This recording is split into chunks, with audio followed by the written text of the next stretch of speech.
ఆచార్య దేవవ్రత్ గారు, okay, present Gujarat గవర్నర్గా చేస్తున్నటువంటి ఆచార్య దేవవ్రత్ గారు మనకి మహారాష్ట్ర గవర్నర్గా ఇన్ఛార్జ్ గవర్నర్గా అపాయింట్ చేయడం జరిగింది. ఓకే, సిపి రాధాకృష్ణన్ గారు వైస్ ప్రెసిడెంట్గా ఎన్నుకోకముందు బేసిక్గా వారు మహారాష్ట్ర గవర్నర్గా వర్క్ చేయడం జరిగింది. సో వారు ఇప్పుడు వైస్ ప్రెసిడెంట్గా ఎన్నుకోవడం వల్ల సిపి దేవవ్రత్, ఎవరైతే ఆచార్య దేవవ్రత్ గారు ఉన్నారో వారిని మహారాష్ట్ర ఇన్ఛార్జ్ గవర్నర్గా నియమించడం జరిగింది. సో వీరికి సంబంధించిన డీటెయిల్స్ కనుక చూసుకున్నట్లయితే సిపి రాధాకృష్ణన్ గారి ప్లేస్లో రావడం జరిగింది. ఓకే, ప్రెసిడెంట్ గారు అపాయింట్ చేస్తారు గవర్నర్స్ని. ఓకే, నెక్స్ట్ వచ్చేసి వీరు ప్రస్తుతం 2019 నుంచి గుజరాత్ గవర్నర్గా వర్క్ చేయడం జరుగుతుంది. అంతకుముందు హిమాచల్ ప్రదేశ్కి 2015 నుంచి 2019 వరకు చేయడం జరిగింది.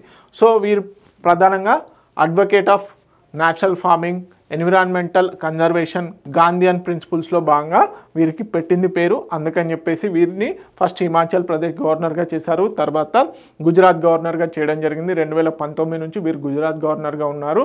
ఇప్పుడు మహారాష్ట్రకి ఇన్ఛార్జ్ గవర్నర్గా అనౌన్స్ చేయడం జరిగింది. బేటీ బచావో బేటీ పడావో, అదేవిధంగా de addiction, cow protection, tree ప్లాంటేషన్స్లో భాగంగా వీరు ఎనలేని సేవలు చేయడం జరిగింది. ఓకే, మనందరికీ తెలుసు ఆర్టికల్ 153 ప్రకారం, ఇండియన్ కాన్స్టిట్యూషన్ ప్రకారము each state must have a governor, same person can serve to 2 or more states according to the 7th constitutional amendment act ప్రకారము.